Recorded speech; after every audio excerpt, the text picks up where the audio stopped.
Assalamu alaikum, my dear children. Let's continue our video part second of the man who empowered the blinds. पिछली बार हमने इस video में मैंने आपको पहली वीडियो में पार्ट वन वीडियो में मैंने आपको लुई ब्रेल की कहानी सुनाई थी। लुई ब्रेल कैसे बचपन में अंधा हो जाता है, फिर कितनी स्ट्रगल्स कर करके वो आगे बढ़ता है, थोड़ी बहुत पढ़ाई लिखाई सीखता है, थोड़ा बहुत म्यूजिक सीख जाता है, अपनी लिविंग बीइंग कर पाता है। लेकिन इतना करने के बाद भी वो अभी तक सेटिस्फाइड नहीं होता है विद हिज लाइफ। तो आगे बढ़ बढ़ के क्या कर रहा होता है, वो उसने सीखा है पढ़ना लिखना, थोड़ा बहुत सीखा है, एक आम इंसान की तरह वो नहीं करता था because he was a special child minded. इसलिए वो थोड़ा बहुत हमारे साथ नॉर्मल लोगों के साथ तो वो रेस नहीं लगा रहा था, but as compare to other blinds उसने कुछ थोड़ा बहुत सीखा था। क्योंकि मैंने आपको पिछली बार भी बोला, क्योंकि तब उस जमाने में यूरोप में क्या हर एक वर्ल्ड के पार्ट में ऐसे लोगों को, ऐसे बच्चों को या ऐसे इंसानों को, यंग हो चाहे बच्चे हो, उनको बैगिंग सिखाते थे और बैगिंग की वजह से उनको लगता था कि ये अपनी लिविंग बीइंग आगे बढ़ाएंगे। इसी अर्ज में लुई को बहुत अर्ज थी, क्योंकि बहुत ही एफिशिएंट बच्चा था, बहुत ज्यादा एफिशिएंट बच्चा था, पूरे गांव में उसकी बोल वाले थे। वो कहता था कि नहीं, मुझे आगे बढ़ना है, पढ़ना लिखना सीखना है, और प्लस एक्चुअली क्या था, एक्चुअली उसका मकसद ये था कि वो दूसरे बच्चों को, दूसरे अंधे बच्चों को पढ़ना लिखना कैसे सिखाए, उनको भी इसी लुई की तरह बैगिंग ना करना पड़े। उसमें ये अर्ज थी, ये देखिए जमाने में आगे बढ़ना है, आगे भी बढ़ो, लेकिन दूसरों के लिए कुछ न कुछ करके रखो, ताकि आपको उस चीज का आपको भी फायदा मिल जाए और दूसरे इंसानों को भी फायदा मिल जाए। तो इतने में एक बार यहाँ पे हमने एंड किया था जब लुई ब्रेल जो है वो बैठा था एक रेस्टोरेंट में अपने दोस्त के साथ चाय पी रहा था। तो एक उसका दोस्त जो न्यूज़पेपर पढ़ के उसको न्यूज सुना रहा था, एक न्यूज उसमें आई कि एक सिस्टम निकल आया है नाइट राइटिंग का। नाइट मीन्स शाम, रात, और राइटिंग मीन्स लिखना। नाइट राइटिंग का एक सिस्टम निकल आया है। उसमें चार्ल्स बाबियर जो कि कैप्टन था आर्मी, नेपोलियन आर्मी का, उसने एक सिस्टम निकाला है, एक टेक्निक निकाली है, जिससे कि वो रात को विदाउट यूजिंग हिज आईज पढ़ पाता था और लिख पाता था। ये चीज एक्चुअली आर्मीज में ये सब चीजें इसलिए होती है ताकि सीक्रेट जो उनके बीच में राज की बातें हो वो लीक ना हो जाए, इसीलिए अंधेरे में ये सब चीजें उनको करनी पड़ती थी। लेकिन लुई ब्रेल ने इसमें से क्या अपने आप के लिए निकाला कि अगर कोई इंसान विदाउट यूजिंग हिज आईज कुछ भी पढ़ पाता है और कुछ भी लिख पाता है, तो क्यों ना हम उसको अंधों के लिए भी इस्तेमाल करें।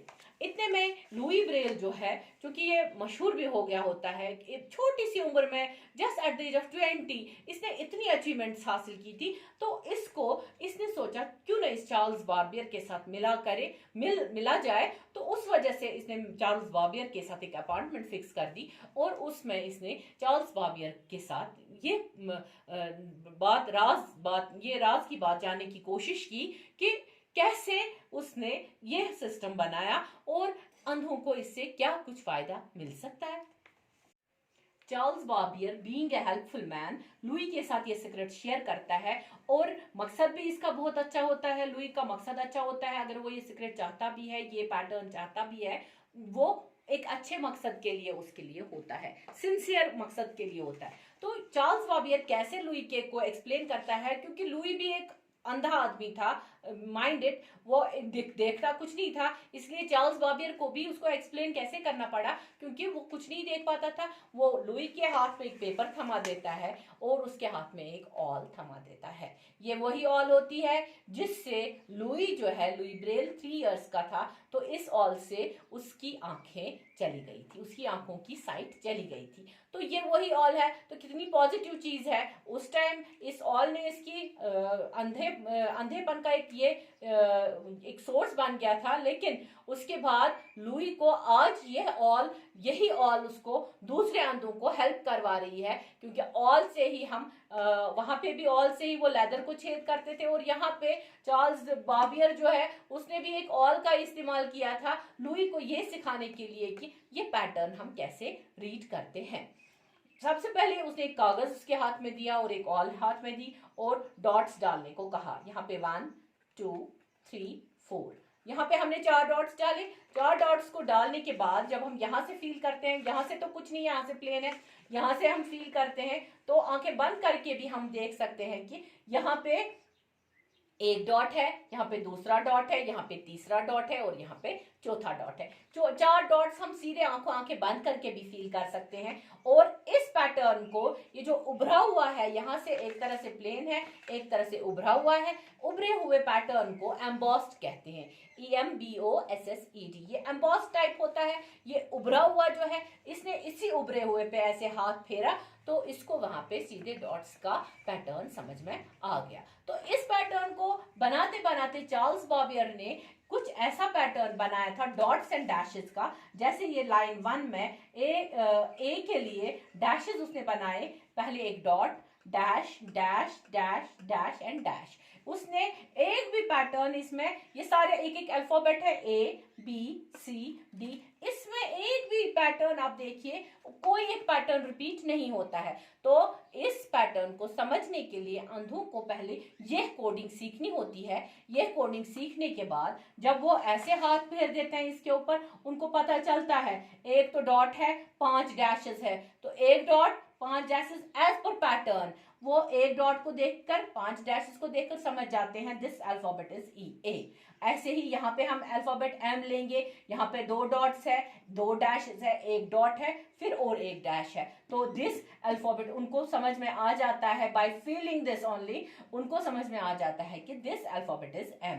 तो यही अल्फाबेट, ये पैटर्न चार्ल्स बॉबियर इसको समझाता है। इसको समझाने के बाद लुई इस पैटर्न पे खुद वर्क करता है, क्योंकि ये पैटर्न थोड़ा लंबा होता है। आर्मी वालों के लिए, उन लोगों के लिए जो देख पाते हैं, उनको सीखने के लिए ये आसान सी बात थी, लेकिन अंधों के लिए थोड़ा मुश्किल था। लुई ने इसको थोड़ा सा सिंपल करके, पहले कॉम्प्लिकेटेड ये पैटर्न को सिंपल करके कुछ अलग तरीका निकाला उसने। जैसे ये बड़े ज्यादा पैटर्न थे, ज्यादा डैशेस थे, ज्यादा डॉट्स थे, उसने इन डॉट्स और डैशेस को सिंप्लीफाई कर दिया और थोड़ा क्वांटिटी में भी कम कर दिया।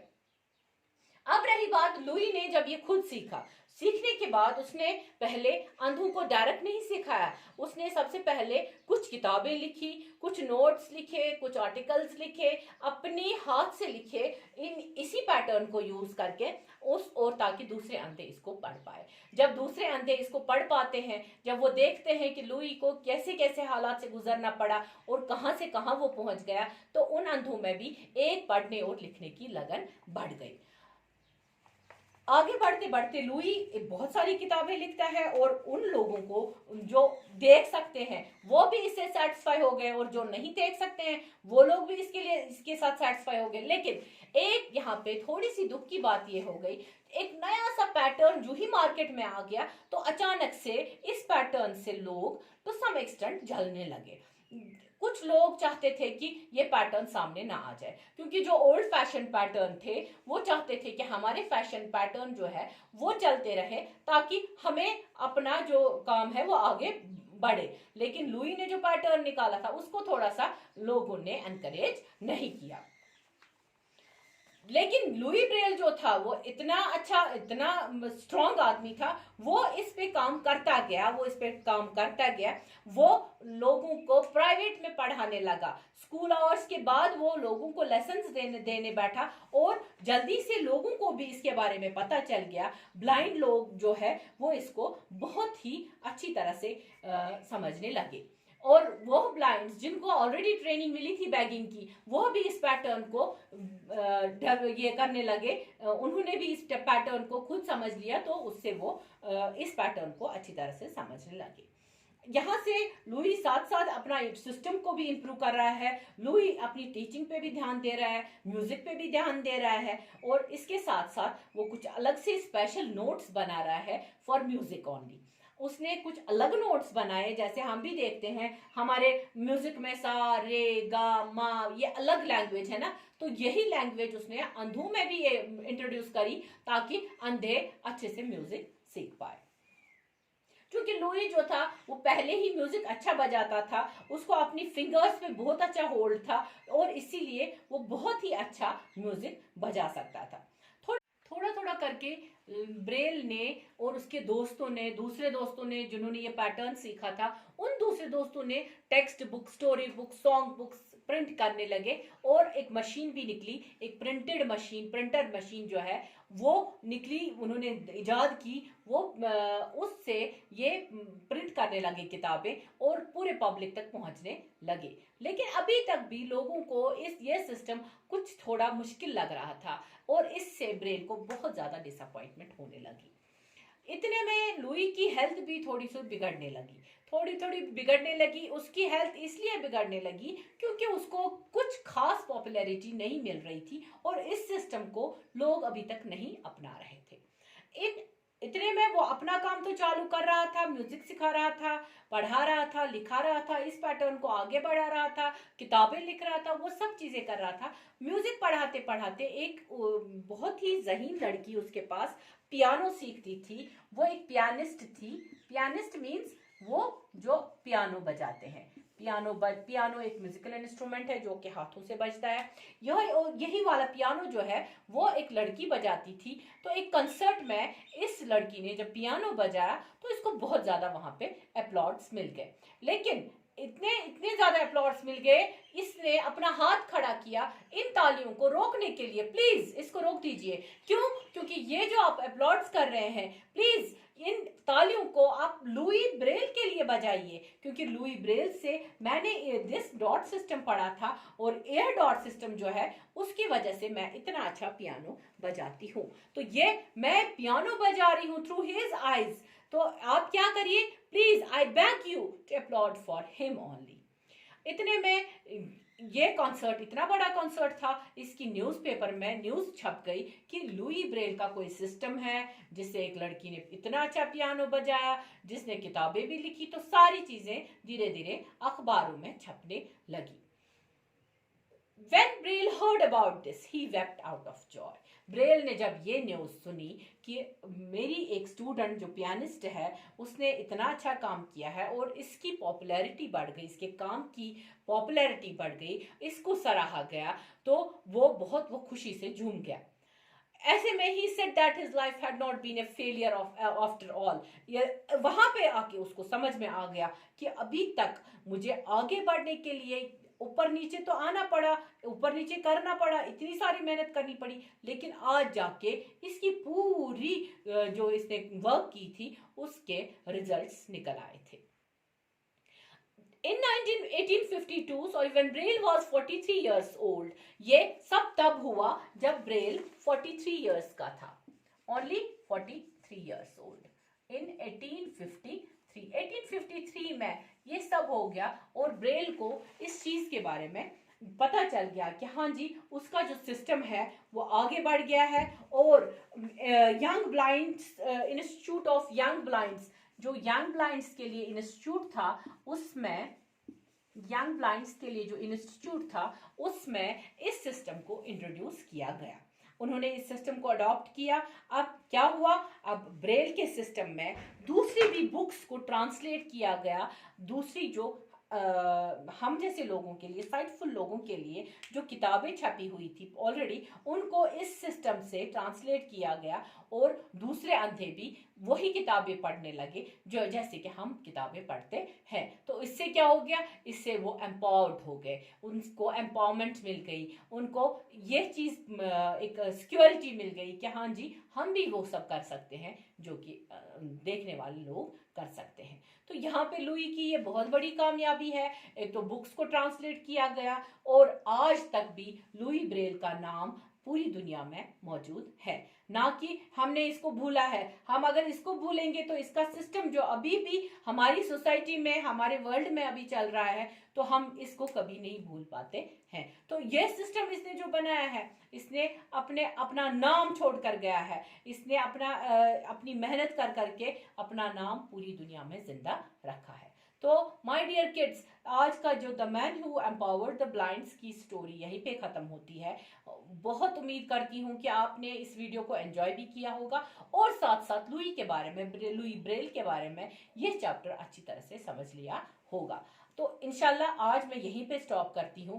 कल से हम इस चैप्टर की एक्सरसाइज करेंगे, जैसे कि हमें न्यू वर्ड्स आते हैं, इसके बाद वर्ड मीनिंग सेंटेंसेस आते हैं, उसके बाद क्वेश्चन आंसर्स आते हैं, वो सब चीज़ें हमें इसके बाद इसकी बुक की करनी है। इंशाल्लाह वो भी मैं आपको इसी LMS पे डाल के दिखाऊंगी, और ताकि सारे बच्चों तक ये पहुंच जाए। जो बच्चे जिनके पास हम डिवाइसेस अवेलेबल नहीं होती है टाइम पे, जो जूम नहीं दे पाते हैं, उन बच्चों के लिए ये चीज़ बहुत ज़रूरी है। उन बच्चों के लिए बहुत फ्रूटफुल है, बहुत हेल्पफुल है। वो कभी भी इस वीडियो को खोलकर ये चीज़ सुन सकते हैं और देख सकते हैं। तो इंशाल्लाह फिर हम नेक्स्ट वीडियो में मिलेंगे। Part 3 video the man who empowered the blinds का जो 3 पार्ट वीडियो आएगा, उसमें फिर से इंशाल्लाह मिलेंगे। तब तक अल्लाह हाफिज।